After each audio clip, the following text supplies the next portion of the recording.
चलो भाई आज हम स्टार्ट कर रहे हैं कौन सा हेसेस लॉ। कौन सा law? Hess's law of constant heat summation.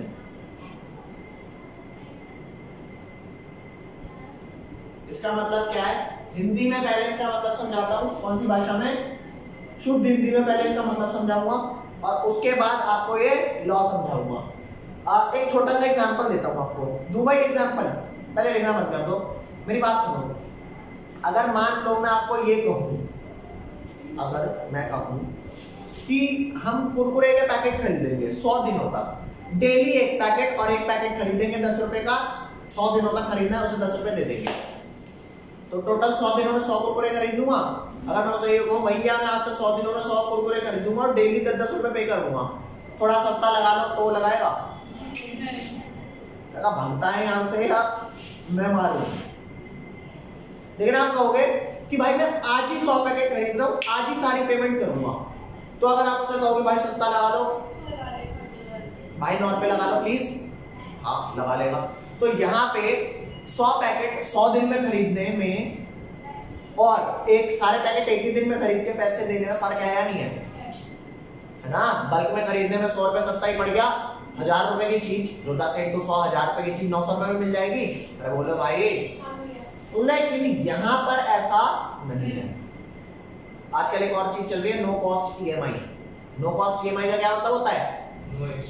No extra charge. आपकी ईएमआई भी बन जाएगी और जितने की चीज थी उतनी, है ना? जैसे गाड़ी घोड़े खरीदते हो तो क्या होता है, जितने का ईएमआई बनवाते हो उससे फालतू ही तो पे होता है, मतलब पैसा जितने की होती है फालतू जाता है ना। तो यहाँ पर क्या है, यहाँ पे अगर आप कोई चीज टुकड़ों में कर रहे हो तो एक्स्ट्रा एनर्जी नहीं देनी पड़ेगी। जैसे आपको एग्जांपल देता हूँ, यहाँ पे देना, मान करके चलो आपकी एक रिएक्शन है C+O2। रिएक्शन क्या है? C+O2 gives CO2। तो इसकी जो एंथैल्पी ऑफ रिएक्शन है ये है -393.5 किलोजूल पर मोल। अरे कितनी है भाई? -393.5 kilojoule per mole. Is that clear? Next आ जाओ। यहाँ पे मैंने एक ही स्टेप में दोनों ऑक्सीजन चिपका दिए ना, लेकिन अगर मैं ये कहूँ कि C+ हाफ O2, तो हाफ O2 का क्या मतलब है? कितने O चिपका रहे हो? एक O, तो CO। इसकी एंथैल्पी आ रही है सपोज कितनी? इस रिएक्शन की एंथैल्पी आ रही है -110 किलोजूल पर मोल। मुझे नहीं पता यार ये वाली वैल्यू असली है या नहीं, होती कुछ इसी आसपास उसमें है, -110। और अब क्योंकि मैं C+ हाफ O2 से CO बना चुका हूं ना, तो अब CO में एक O और जोड़ता हूं, हाफ O2, तो कितना हो जाएगा? CO2। तो इसकी एंथैल्पी अगर आप क्या है -283.5 किलोजूल। शायद ये माइनस, अरे यार तुम्हें क्या करना है, वैल्यू शायद गलत हो सकती है। मान लीजिए वैल्यू आई कितने किलोजूल पर मोल, तो चेक करके देख, ये जो रिएक्शन थी एक स्टेप में हुई तो इतनी एनर्जी आई, अगर 2 स्टेप में हुई तो क्या ये एक्स्ट्रा ब्याज लगा देगा? प्लस करके देख ले, वही है। 283 में 110 प्लस किया कितना आया? 393.5 आ तो गया। अरे बोलो ऐसा क्यों हुआ ये समझो। क्या मैं इस रिएक्शन को अगर प्लस करूं तो क्या वही रिएक्शन आती है? चेक कर, लेफ्ट वाला लेफ्ट में प्लस करना, राइट वाला राइट में। लेफ्ट में आया C+ half O2 plus half O2 कितना हो गया? 1 O2 प्लस CO। अरे बोलो, यहाँ पे क्या आया? CO प्लस CO2, तो CO कैंसिल आउट नहीं हो गया? तो इन दोनों रिएक्शन को ऐड करके यही तो आया, तो उन दोनों की एंथैल्पी भी ऐड करके कौन सी एंथैल्पी आएगी? यही वाली फाइनल -393.5 किलोजूल पर मोल। तो अब अगर आपको मैं हिंदी में ये बात समझाऊं, हिंदी में, कि अगर किसी रिएक्शन को एक ही स्टेप में करूं तो उसकी जो एंथैल्पी होगी वो सम होगी ऑल दी एंथैल्पीज का जो उस रिएक्शन की इंटरमीडिएट रिएक्शन है। अरे कई स्टेप्स में कहां? अरे यार सिंपल सी बात है, CO2 कैसे बना होगा? पहले एक और चिपका होगा फिर एक और हो। यहाँ पे आप दोनों एक साथ चिपका रहे हो, यहाँ पे एक बार C में एक और चिपका रहे हो, फिर CO में एक और वो चिपका रहे हो। ठीक है, तो यहाँ पर आपने ए को चिपकाया तो कम एनर्जी थोड़ी रिलीज हुई होगी, जब वो कहेगा भाई एक और चिपका देगा तो पूरी कर दूंगा। सर स्टेप्स में समझ नहीं आया, अभी तो एक स्टेप नहीं हो रहा। कौन सी? नीचे वाली तो नहीं, वो दो अलग। वाह वाह वाह, कोई दो चीज एक स्टेप में कैसे हो सकती है? फिर ऊपर वाली भी तो फिर ऐसे ही हुई है अपना स्टेप में। ये वाली मैकेनिज्म मैंने एक स्टेप में करी है। यहाँ पे रिएक्शन किस्तों में हुई है कि नहीं हुई? अरे बोलो। कोई बंदा कहेगा 10 लाख आपको एक साथ नहीं दे सकता, लेकिन हर महीने आपको 1 लाख करके 10 महीने में दे दूंगा। ठीक है, तो यहाँ पर हर स्टेप में ए को चिपकाया नहीं चिपकाया। पहले सी के पास 1 भी होनी था, हाफ इंटू 2 1 हो गया, तो हाफ और 2 को, अरे सिंगल ओ नहीं लिखते, हाफ और 2 लिखते हैं, तो हाफ और 2 ए को हो गया, तो सी प्लस ओ सी हो गया। तो जब CO था, CO में एक और हो चुका है, CO2 हो गया, तो दो स्टेप में हुई कि नहीं हुई है रिएक्शन? क्या मैं कह सकता हूँ कि इस वाली रिएक्शन की एक इंटरमीडिएट रिएक्शन है, और इस वाली रिएक्शन की जो भी एंथैल्पी होगी वो इन दोनों की एंथैल्पीज का सम होगी। तो क्या मैं कह सकता हूँ कि standard enthalpy of this reaction is sum of all the enthalpies of the intermediate reaction in which that reaction is divided. अरे बोलो, यहाँ से कोई लोग चाहो तो बताओ भाई, पक्का तक कर दे। मैं यहाँ पर इतने इसकी डेफिनेशन लिख रहा हूँ, तुम ये वाला पार्ट लिखो, डेफिनेशन एज इट इज चिपका देना, जल्दी करो। नेक्स्ट भाई, यहाँ तक कोई दिक्कत हो तो बताओ भाई कि ये नहीं समझ आया आपको, पक्का है? अभी नेक्स्ट आता है आपका स्टैंडर्ड एंथैल्पी ऑफ कंबशन। आप किसी भी चीज का कंबशन करते हो तो हीट एनर्जी आपको मिलती है या आप एनर्जी देते हो? कंबशन मतलब हमें मिलती है। हाँ, जैसे फ्यूल का कंबशन होता है तो हमें एनर्जी मिलती है ना। तो किसी भी चीज का कंबशन करना, कंबशन होता क्या है? किसी चीज को जला, जैसे पेट्रोल को जला के एनर्जी मिलती है, तो आप पेट्रोल का कंबशन कर रहे हैं। LPG गैस का कंबशन तो हम किसी का भी कर सकते हैं, लेकिन डिपेंड करता है कि वो अच्छा फ्यूल कहलाएगा या नहीं कहलाएगा। मेरे को अगर एक बार मैं जलाऊं तो मेरे को काफी देर तक हीट एनर्जी मिलती रहेगी, तभी तो कहलाएगा ना वो अच्छा फ्यूल। स्मोक कम होगी तो स्मोक कम होगी, मतलब मेरे को एनर्जी से मतलब है, स्मोक कम हो ज्यादा हो वो तो एनवायरमेंटल फैक्टर है, हीट एनर्जी ज्यादा होगी बस। ठीक है, तो यहाँ पर लिखना standard enthalpy of combustion. Standard को मैं STD लिखूंगा, स्टैंडर्ड एंथैल्पी ऑफ कंबशन। ठीक है, स्टैंडर्ड एंथैल्पी ऑफ कंबशन। इसको शो कैसे करते हैं? इसको शो करते हैं डेल्टा H बीच में COMB लिख देते हैं। ठीक है, इससे मैंने आपको ये तो बता दिया था ना किसी भी चीज को शो कैसे करते हैं, फॉर्मेशन एंथैल्पी और ये कंबशन एंथैल्पी को डेल्टा और H के बीच में प्रोसेस लिख देते हैं, और ये नॉट क्या बताता है कि ये स्टैंडर्ड है। Very nice. तो कंबशन मान लो अगर मैं CH4 का कर रहा हूं, ठीक है, कंबशन अगर CH4 का कर रहा हूं तो मुझे क्या मिलेगा? CH4 के कंबशन से मुझे मिलेगा O2 gives CO2 plus water। अरे बोलो, और प्लस में और मिलेगा मेरे को हीट एंड लाइट। अरे तुम्हें भाई हीट के साथ लाइट भी तो मिलती है। अरे बोलो भाई, candle light, candle light candle light में डिनर करते हैं ना, कम दिखता है। ठीक है भाई, आ जाते ना। तो किसी भी चीज का कंबशन क्या होता है, आपने उसे कंबस्ट कर दिया और उसके बाद आपको हीट लाइट एनर्जी मिल रही है और साइड प्रोडक्ट भी मिलते हैं। समझिए, हीट एनर्जी प्रोवाइड करती है और लाइट एनर्जी विजन प्रोवाइड करती है। विजन नहीं मतलब कम विजन प्रोवाइड करती है। ठीक है ना, तो यहाँ पर स्टैंडर्ड एंथैल्पी ऑफ, अच्छा क्या बता, क्योंकि यहाँ पे heat energy light energy product में लिखा है मतलब रिलीज हो रहा होगा, तो मैं कह सकता हूँ इट इज ऑलवेज एक्सोथर्मिक। तो लिख ले ऑलवेज एक्सोथर्मिक। ठीक है, इसकी डेफिनेशन चिपका दूं। ठीक है, डेफिनेशन चिपका रहा हूं यहाँ पर, लिखते रहना। डेफिनेशन कुछ खास है नहीं इसकी, मतलब समझ गए ना? है? तुम्हारे को एक चीज और समझाता हूँ, ऑक्सीडेशन और कंबशन में फर्क। ये तो कंबशन किया, ऑक्सीडेशन क्या होता है? मान लो मैं एक रिएक्शन लिखता हूँ यहाँ पर, CH4 जला नहीं रहा, अब सिर्फ ऑक्सीडाइज कर रहा हूँ, तो CO2 मिलेगा और 2 H2O मिलेंगे।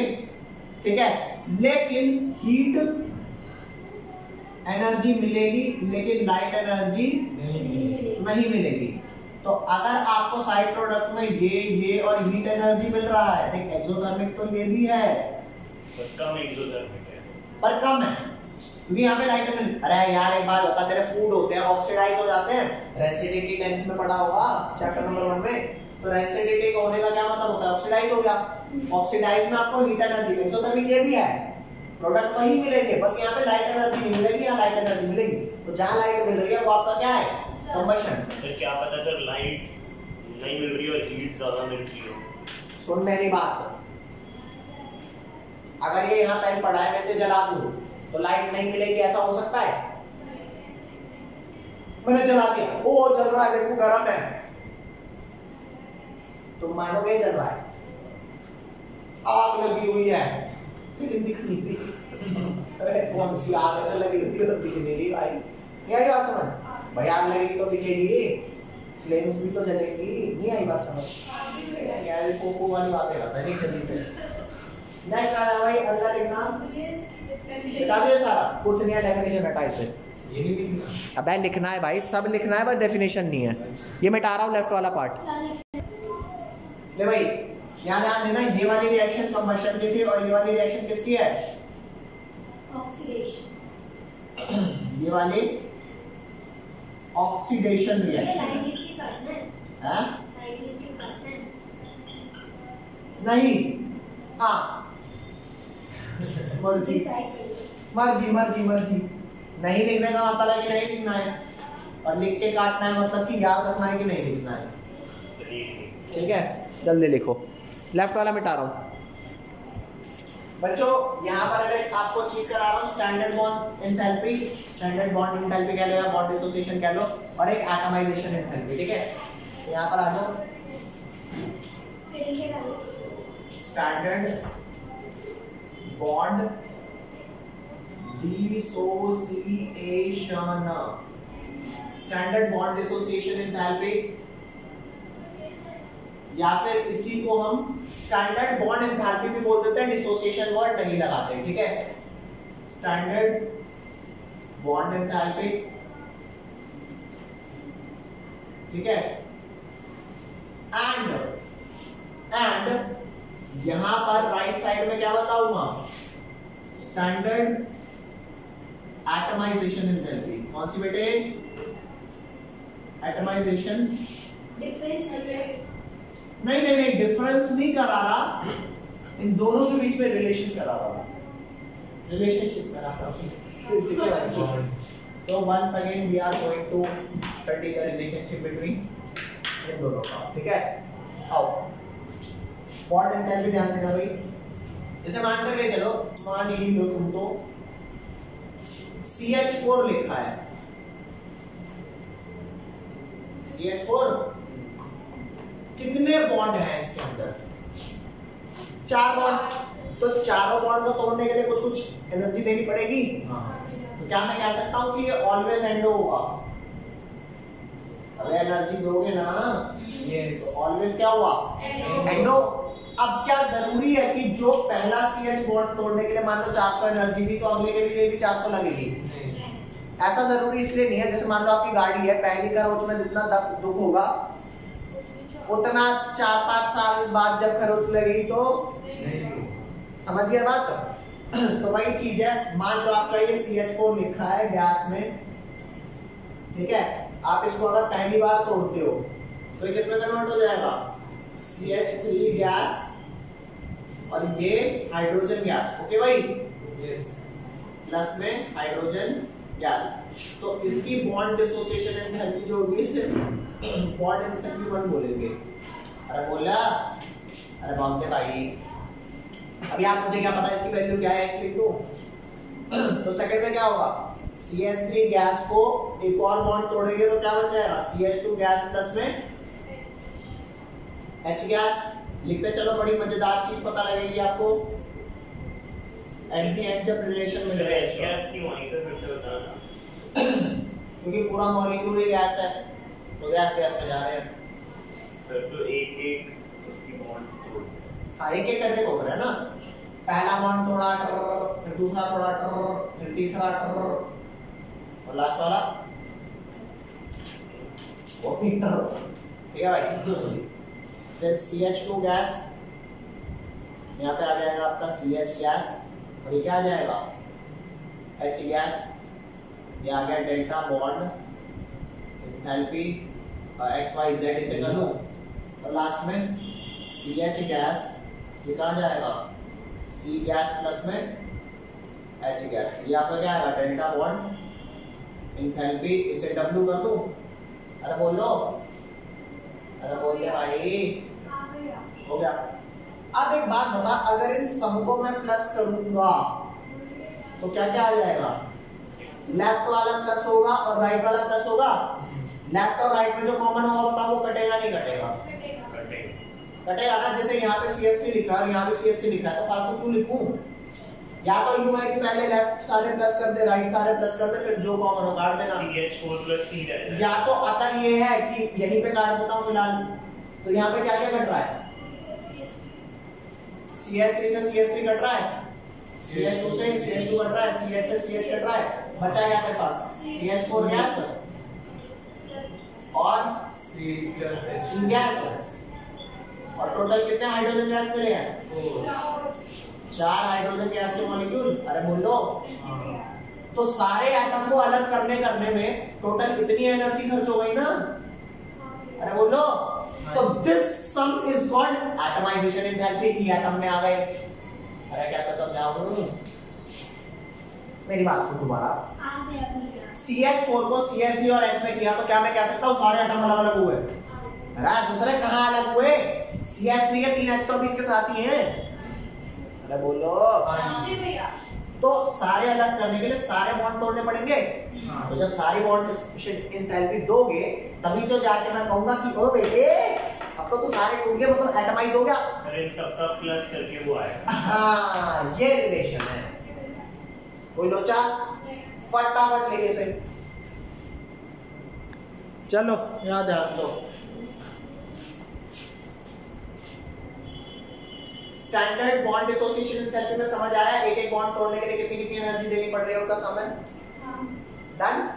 और जब सारे बॉन्ड टूट जाएंगे तो सारे एटम अलग हो गए, तो कितना एनर्जी आपने टोटल दे दी सबको अलग करने में? यार तेरे भाई का ना इतना खर्चा हो गया, X + Y + Z + W सबको अलग अलग करने में। तो कोई नहीं भाई साहब, आपने सबको अलग भी तो कर दिया, क्या एक नंबर के विलन हो आप, है ना? तो यहाँ पर स्टैंडर्ड एटमाइजेशन एंथैल्पी का मतलब ये है कि कोई अपनी किसी भी फॉर्म में कितना ही बॉन्ड बना के बैठा हो, तोड़ के सुनो सबको किस में कन्वर्ट कर दूंगा? एटम के अंदर। मतलब सारे बॉन्ड टूट जाएंगे तभी तो एटम्स में कन्वर्ट होंगे, और सिर्फ एटम ही नहीं। इसमें जैसे CH4 का आपने एक H तोड़ा तो CH3 के 3 H तो C के साथ है ना, तो क्या मैं बोलूं कि ये एटम है? ये एटम है, ये तो फिर भी एक अधूरा मॉलिक्यूल है। वो डायरेक्ट एटम में कर देता है। हाँ, तो चाहे आप डायरेक्ट करो चाहे जैसे मर्जी करो, बॉन्ड तो 4 तोड़ने ही पड़ेंगे ना। तो ये सिंगल सिंगल क्या कहलाएंगे? Bond enthalpy. और सबका सम क्या कहलाएगा? Delta AH naught, atomisation enthalpy. और फिलहाल ये एटमाइजेशन इन चारों बॉन्ड का प्लस होगा। अरे बोल दो, अरे बोल दो भाई। तो अगर कोई U डायरेक्ट लिख रहा है, CH4 गैस जो है उसे कार्बन गैस और 4 हाइड्रोजन गैस में कन्वर्ट करने के लिए जो एनर्जी लगेगी वो क्या बराबर होगी? Atomization enthalpy. अरे बोलो, एक बात बता, वो जो ट्विन टावर वाली बिल्डिंग गिरा दी, यू कह रहे 9 सेकंड में पूरी बिल्डिंग ऊपर से नीचे, 9 सेकंड में। अरे जब 2 साल से लोग भरने में लगे हुए थे उसके अंदर एक्सप्लोजिव मटेरियल भर नहीं रहे थे, पता नहीं 4 या 5 हजार छेद करके उसमें क्या भरा था एक्सप्लोजिव मटेरियल। बाहर से बंदा बुलाया था, 2 साल से प्लानिंग चल, पता नहीं कितने साल से प्लानिंग कर रहे थे कि गिराएंगे, तो 9 सेकंड में थोड़ी गिरी है। मतलब ये 4 बॉन्ड तोड़ रहे हैं तब जाके एटम में कन्वर्ट हुआ, और इसने एक ही स्टेप में कर दिया। अरे तुम लिख बेशक एक स्टेप में दो, लेकिन तोड़ने तो एक एक करके ही सारे बॉन्ड पड़ेंगे, तो चारों का सम ही तो एटमाइजेशन कहलाएगा। नहीं आई बात समझ? RSF लिखने के रिप्रेजेंटेशन में फर्क है। बात वही है कि चारों का सबको एटमाइजेशन बोल रहे हैं, जबकि इंडिविजुअल को क्या बोल रहे हैं? Bond dissociation enthalpy. अब भी नहीं आया समझ? बस इसका समी इसको ये कहता है। हाँ खत्म। तो यहाँ जो एटमाइजेशन एंथैल्पी है इस वाली रिएक्शन की, वो किसके बराबर है? इसकी जो एटमाइजेशन एंथैल्पी है वो बराबर है bond enthalpy first plus bond enthalpy second plus bond enthalpy third plus bond enthalpy fourth. अरे बोलो भाई है? और अगर चारों प्लस करके डिवाइड बाय 4 कर दूं तो एवरेज बॉन्ड एंथैल्पी नहीं आ गई? अरे हो सकता है इसकी वैल्यू कुछ हो, मेरे को एवरेज कैसे निकलेगी? तो भाई क्या एवरेज बॉन्ड एंथैल्पी कैसे शो करते हैं? डेल्टा बॉन्ड एवरेज कैसे शो करेंगे? जो चार बॉन्ड एंथैल्पी है, अरे इन सब की वैल्यू क्या है? x plus Y plus Z plus w divided 2 या 4 ना, तो आ जाएगी ना एवरेज बॉन्ड एंथैल्पी जो भी आएगी। अरे बोलो भाई। सर आपने सबके आगे स्टैंडर्ड क्यों लगाया है? ये सारी स्टैंडर्ड है। यानी मतलब क्या है? स्टैंडर्ड का मतलब क्या है? अरे सर आपने ऊपर हर टॉपिक के आगे स्टैंडर्ड लगाया है ना, अगर कि सारे रिएक्टेंट एंड प्रोडक्ट अपने स्टैंडर्ड स्टेट में है। अच्छा बस गैस हाँ ठीक है। चले आगे। नहीं क्या हम आगे चले क्या? लिखो भाई जल्दी लिखो। अगर मैं आपसे ये कहूं कि यहाँ पे एक सोडियम एटम है, सोडियम सॉलिड, इससे सोडियम गैस में ले गया, तो क्या मैंने इसे एटमाइज किया? क्वेश्चन पूछ रहा हूँ। हाँ क्यों? मेरी बात को सुन। यहाँ पर Na सॉलिड है, अरे पहले भी एटम है बाद में भी एटम ही है। तो कैसे गया? नहीं हुआ ना? सुनो मेरी बात। हुआ जब सॉलिड सोडियम होगा तो बहुत सारे सोडियम के एटम्स पास जुड़े हुए होंगे, अरे मेटल बॉन्ड बना रहे होंगे, तो वो एटम्स में है कहाँ? वो तो कंबाइन ही नहीं। सोडियम स्टैंडर्ड अपने इसी स्टेट में मिलता है। और एटमाइजेशन एंथैल्पी की खास बात बता देता हूँ, इवन अकेले एटम भी है ना, अगर वो गैसियस स्टेट में नहीं है तो मैं उन्हें बोलूंगा कि बेटे एटमाइज तो करना पड़ेगा। क्यों? क्योंकि अगर आप सॉलिड स्टेट में हो तो पास चिपके हुए होगे, लिक्विड में हो तो सॉलिड से थोड़ा ही दूर, लेकिन चिपके तो फिर भी होगे। अरे बोलो, गैस में बिल्कुल दूर अलग होता है। तो इसको सॉलिड से गैस में ले जाने के लिए जो एनर्जी चाहिए होगी उसे क्या बोलेंगे? एटम। क्या यहाँ पे कोई बॉन्ड डिसोसिएशन एंथैल्पी हुई? नहीं। सिर्फ कौन सी हुई? Atomization enthalpy of sodium. अब जो वैल्यू हो ऑब्वियसली बात है पॉजिटिव में ही होगी कुछ, क्योंकि एनर्जी दोगे ना। अरे बोलो। मान ले कार्बन अपनी स्टैंडर्ड स्टेट किस में मिलता है? कार्बन सॉलिड में मिलता है, तो कार्बन को गैस में ले जाने के लिए जो भी एनर्जी की रिक्वायरमेंट होगी उसे बोलूंगा नहीं बोलूंगा कि स्टैंडर्ड एंथैल्पी ऑफ एटमाइजेशन है किसकी? कार्बन की। अरे बोल लो भाई। सर क्यों? हाँ? क्योंकि कार्बन कोयले की फॉर्म में, जिस भी फॉर्म में होता है सॉलिड स्टेट में होता है, उसकी स्टैंडर्ड, तो उसको दूर करने के लिए, गैस में ले जाने के लिए, तभी तो दूर होंगे, तो एटमाइज होगा। ओ सॉरी, सी नहीं, यहाँ पे एटमाइजेशन एंथैल्पी ऑफ कार्बन। हाँ ठीक है भाई। कोई लोचा हो तो बताओ यार, तसल्ली से देखो। अब इसके बाद नेक्स्ट आते हैं भाई, अगला कौन सा टॉपिक है? Lattice enthalpy. लिखो बच्चों, एक हेडिंग डालेंगे जिस हेडिंग का नाम है बॉर्न हैबर साइकिल। अरे रो मत ना, BORN बॉर्न।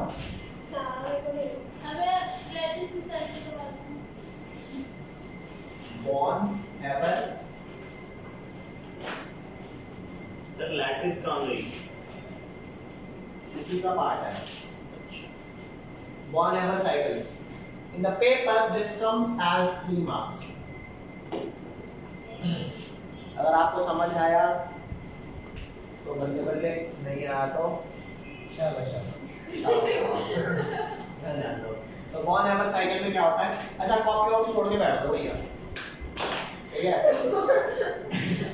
ये देख, जैसे वही ट्विन टावर वाला एग्जांपल लेते हैं, हमने 9 सेकंड में मात्र बिल्डिंग गिरा दी। बस 9 साल तक क्या ही करेंगे। पीछे से हाँ लोग कह रहे हैं अच्छा ये बटन दबाया 9 सेकंड में गिरी। क्या सच में ऐसा था? नहीं। उसके पीछे सालों साल की तैयारी थी ना उतनी परफेक्शन के साथ। तो वही है कि NaCl पास आए, Na प्लस और Cl माइनस। अरे खाली ऑक्टेट कंप्लीट करने से थोड़े कुछ हुआ था, पास आना मोटो था ना। तो पास आए, they release lot of energy, उसी को तो लैटिस एनर्जी बोलते हैं। यहाँ ध्यान दें, Na प्लस कौन सी स्टेट में था? गैसियस स्टेट में। Cl माइनस कौन सी स्टेट में था? गैसियस स्टेट में। और जब वो पास आए, they release that much energy, ऐसा गजब कुछ है, सॉलिड बन गए। और इसी एनर्जी को हम क्या बोलते हैं? Lattice enthalpy. अरे कहते हैं नहीं कहते? अरे बाप रे भाई, पक्का झूठ मत बोलना। ये बात क्लियर है कि नहीं क्लियर? लेकिन क्या सोडियम पॉजिटिव गैसियस एटम में मिलता है? नहीं मिलता। क्या Cl माइनस इसमें मिलता है? नहीं मिलता। अच्छा फिर किस में मिलता है? बेटे यहां तक पहुंचने के लिए बहुत मेहनत करनी पड़ती है। याद ध्यान दें, अगर मैं कहता हूं मुझे NaCl की फॉर्मेशन एंथैल्पी चाहिए, NaCl की क्या चाहिए? Formation enthalpy. तो NaCl किससे बनना चाहिए? अपने कॉन्स्टिट्यूएंट एलिमेंट से। और इसके कॉन्स्टिट्यूएंट एलिमेंट क्या है? अपनी स्टेबल स्टेट में। तो सोडियम Na प्लस में नहीं मिलता, किस में मिलता है? सोडियम सॉलिड में। और Cl किस में मिलता है? Cl तो में, लेकिन ये तो 2 Cl है ना, I want 1। तो क्या लगाऊंगा यहाँ पे? तो इस रिएक्शन की जो एंथैल्पी आएगी उसे फॉर्मेशन एंथैल्पी बोलूंगा। अब कोई कहेगा भैया फॉर्मेशन एंथैल्पी की वैल्यू कैसे निकालेंगे? तो मैं यूं तो नहीं कह सकता ना कि Na प्लस और Cl माइनस की जो एंथैल्पी वैल्यू है वही इसकी फॉर्मेशन है। क्यों? क्योंकि बना यहाँ पे भी NaCl सॉलिड है, यहाँ पे भी NaCl सॉलिड है, लेकिन NaCl सॉलिड अपने स्टेबल स्टेट से बना होगा, तब मैं कहूंगा फॉर्मेशन एंथैल्पी। ये स्टेबल स्टेट नहीं है, मार्केट में ये ऐसा नहीं मिलता। अरे यार नेचर में Na ऐसा Na प्लस नहीं मिलता, Na सॉलिड मिलता है। अरे बोलो यार, क्या ट्विन टावर बने बनाए, उसमें एक्सप्लोसिव डलाया कि आओ बेटा तुम्हारे को बम उड़वाता हूं। ये इतना बड़ा बम है कि पूरे नोएडा में गूंजेगा। अबे समझ रहे हो बात को? सर क्लोरीन मार्केट में किस में मिलता है? As a Cl2। नहीं सॉलिड या लिक्विड क्या? गैस। वो मार्केट वाला ही है। हाँ ये, लेकिन फिर भी Cl नेगेटिव तो नहीं मिलता ना। ये क्लोरीन तो लिक्विड होता है। ब्रोमीन लिक्विड होता है, एक नॉन मेटल जो लिक्विड हो, क्लोरीन गैस होती है। मेटल मरकरी लिक्विड होता है। 10 ग्लास मेटल नॉन मेटल। हाँ क्लोरीन साफ कर। अब आपको बोलूं वो लिक्विड नहीं होता। अरे तो वही वाली बात हो गई। अच्छा वो जो मछली है ना वो पानी में तैरती है, अच्छा ऑक्सीजन लिक्विड होता है? अरे वो वाटर है, वाटर के अंदर ऑक्सीजन है। चले आगे। तो एक बात बताओ, Na सॉलिड है, क्या Na सॉलिड ऐसा Na सॉलिड ही मिलता है? मिलता है। उसको गैसेस में लाने के लिए क्या करना पड़ेगा? चेक करके देख, सॉलिड को अगर मैं गैस में लाना चाहता हूं, आप सबने फोटोइलेक्ट्रिक इफेक्ट पढ़ा है? फोटोइलेक्ट्रिक इफेक्ट में क्या होता था? गैसियस एटम में से इलेक्ट्रॉन निकालते हैं ना। अरे नहीं, जब भी इलेक्ट्रॉन निकालते हैं तो गैसियस एटम में से निकालते हैं, सॉलिड से नहीं निकालते। तो आपको इसे गैस में लाने के लिए सब्लाइम करना पड़ेगा, नहीं करना पड़ेगा? यस। Delta x sublimation. अरे बोलो, अरे बोल भाई। तो सब्लिमेशन में गया और कितने इलेक्ट्रॉन निकालने हैं इसमें से? एक। तो फर्स्ट आयनाइजेशन एंथैल्पी दोगे कि नहीं दोगे? अरे फर्स्ट आयनाइजेशन एंथैल्पी दोगे तो इलेक्ट्रॉन निकलेगा। तो Na किस में कन्वर्ट हो गया? Plus gas. तो कोई कहे कि Na एज अ Na मिलता है, उसे Na प्लस में लाने के लिए मेहनत करनी पड़ती है। कौन सी? पहले सब्लाइम करना पड़ता है, फिर आयनाइज करना पड़ता है, तब जाके कहीं Na प्लस मिलता है। तो बना बनाया नहीं मिलता। Cl2 कैसे मिलेगा? As a Cl negative. Cl2 तो ये होता ही है। कभी तुमने ऐसा देखा है कि तुम वहां गए, क्या बोलते हैं, स्टेशनरी की दुकान पे, तुमने कहा थर्माकोल दे दो, इतना बड़ा थर्माकोल था, मतलब काफी बड़ा था। तुमने कहा नहीं नहीं मेरे को पूरा नहीं चाहिए, मेरे को आधा दे दो। दुकानदार कहा नहीं जी नहीं पूरा मिलेगा, आधा नहीं मिलेगा। तुम कहोगे प्लीज दे दो आधा, आधे पैसे ले लेना, कोई और गरीब आएगा उसे आधा दे देना, तो दुकानदार मान जाएगा, चलो ठीक है, समझ गए। तो जब वो आधा लेके जाएगा तो आधे ही तो पैसे देगा। तो यहाँ ध्यान दे, Cl2 बॉन्ड बना के मिलता है, तो जब आप ये बॉन्ड पूरा तोड़ोगे, मान लो 400 किलो जूल एनर्जी इसमें लगी, तो 2 Cl मिले। तो अगर वो कहता है मेरे को 1 Cl चाहिए, तो कितनी एनर्जी लगेगी? लगती तो पूरी 400 ही है, लेकिन एक के खाते में तो 200 जाएगी। तो इसको अगर मैं कहता हूं कि ये हमारी बॉन्ड डिसोसिएशन एंथैल्पी है, किसकी? Cl2 की। तो इस बॉन्ड डिसोसिएशन का आधा करूंगा तो ये आधी 200 नहीं हो जाएगी? तो क्या मैं इसे यूं नहीं लिख सकता, half of bond dissociation enthalpy of Cl2? बोलो, यही बात समझ। अरे यार ऐसा होता नहीं है कि आधी एनर्जी दूं तो आधा Cl मिल जाए, देनी पूरी पड़ती है। मैं ये कह रहा हूं एक Cl के खाते में कितनी लिखी गई? आधी तो लिखी गई। तो यहाँ ध्यान दे, Cl2 क्योंकि मेरे को 2 Cl तो चाहिए नहीं था, 1 Cl चाहिए था, तो मैंने जो भी बॉन्ड डिसोसिएशन एंथैल्पी थी उसका कितना दिया? जस्ट आधा ही तो दिया होगा। तो मेरे को 1 Cl गैस मिल गया। इसमें सब्लाइम इसलिए नहीं करना पड़ा क्योंकि पहले से क्या था? गैस। तो बॉन्ड डिसोसिएशन दिया, 1 Cl मिल गया। और जब वो इलेक्ट्रॉन लेगा तो उसको इलेक्ट्रॉन गेन एंथैल्पी कहते हैं। ये बात पता है कि नहीं पता? अरे जब आयनाइज करते हैं तो आयनाइजेशन देते हैं, ये एंडो होती है, सब्लाइम भी देनी पड़ती है, बॉन्ड भी देनी पड़ती है, और इलेक्ट्रॉन गेन एंथैल्पी मिलती है। क्लोरीन जब एक इलेक्ट्रॉन लेगा तो एनर्जी रिलीज करेगा। अब चेक कर कि क्या ये अपने उस स्टेट में पहुंच गए जिसके बाद मिलने पर डायरेक्ट लैटिस एनर्जी रिलीज होती है? मिल गया ना। तो जैसे ही इन दोनों को मिक्स करेंगे तो ये NaCl सॉलिड बना देगा, नहीं बना देगा? जो एनर्जी रिलीज होगी उसे क्या बोलेंगे? Lattice enthalpy. अरे बोलो, तो खुद सोच के देखना, Na प्लस गैस और Cl गैस लाने में ये सारी मेहनत लगी कि नहीं लगी? है? तो ये सारी लगी प्लस ये हुआ, तब जाके फॉर्मेशन हुई ना, वरना खाली स्टेप से थोड़ा फॉर्मेशन हुई है। ये तो सिर्फ क्या था? लैटिस। लैटिस से पहले भी तो ये सारी प्रिपरेशन थी। तो मैं कह सकता हूं ना कि फॉर्मेशन में इन सारी एंथैल्पी को यूज किया गया है। अरे बोलो भाई, पक्का? पहले एक बार दोबारा बताता हूं, ठीक है? तो जल्दी से देखना भाई, ये टॉपिक अगर नहीं समझ आया तो भाई पढ़ाना बेकार है मेरा। अगर तुम में से 2-3 को नहीं भी आ रहा, मान लो, मेरे को तो बिल्कुल नहीं आ रहा होगा, है ना? तुम्हें हल्का फुल्का आ रहा होगा। तुम ध्यान देना, तुम 4 को आना चाहिए।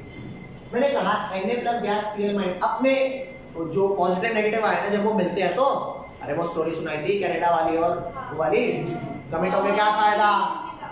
कमिट होके क्या फायदा जब पास ही नहीं आए तो और हाईली अनस्टेबल हो गए। तो ये पास आएंगे तो भाई साहब बहुत एनर्जी रिलीज करेंगे, लैटिस एक्सोथर्मिक है। अब ये मार्केट में ऐसा मिलता नहीं है।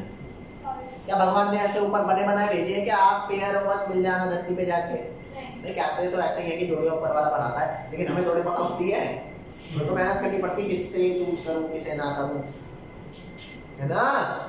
18 साल के बाद आधी जिंदगी वही खराब होने वाली है, तो उससे पहले हो जाती है, पहले हो रही है। अरे गजब, तो भाई यही जनरेशन है, याद रखो। तो फॉर्मेशन एंथैल्पी अपने कॉन्स्टिट्यूएंट एलिमेंट से बनती है जो स्टेबल स्टेट में होते हैं। तो ये फॉर्मेशन एंथैल्पी सिर्फ इससे नहीं आई, यहां तक पहुंचने के लिए ऑर्बिटल एंथैल्पीज लगी होंगी। तो Na सॉलिड था, सब्लाइम किया किसमें आ गया? Na गैस में, आयनाइज किया Na प्लस में। ये भी एनर्जी आपकी कैसी थी? आपने दी होगी, तो ये वाली कैसी रही होगी? एंडो। ये भी कैसी रही होगी? एंडो। फिर आपने Cl2 को, क्योंकि Cl2 तो बॉन्डेड है, आपको तोड़ोगे तो जो एनर्जी देनी होगी उसका जस्ट आधा कर देना, क्योंकि मेरे को तो एक ही Cl चाहिए। तो ये भी क्या रही होगी? एंडो। ये एक्सो। अबे आएगा इलेक्ट्रॉन गेन एंथैल्पी, इलेक्ट्रॉन मतलब इलेक्ट्रॉन जब मैंने रिलीज किया तो एनर्जी मैंने ली, तो जब ये इलेक्ट्रॉन लेगा, अरे इलेक्ट्रॉन रिलीज किया तो प्लस आया था, तो नेगेटिव कब आया? जब इलेक्ट्रॉन लिया हुआ तो एनर्जी रिलीज करी होगी, है ना? तो अब ये दोनों स्टेट में आ गए जिसमें मिलने के बाद डायरेक्ट लैटिस होती है। तो ये वाली क्या हो गई? फाइनली ये तो हाईली नेगेटिव होती है एक्सो, ठीक है? तो फॉर्मेशन अल्टीमेटली सिर्फ इसकी बदौलत नहीं आया, किसकी?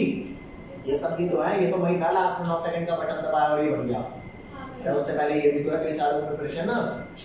तो क्या मैं कह सकता हूं कि जो एंथैल्पी ऑफ फॉर्मेशन जो है NaCl की, उसमें कौन कौन शामिल है?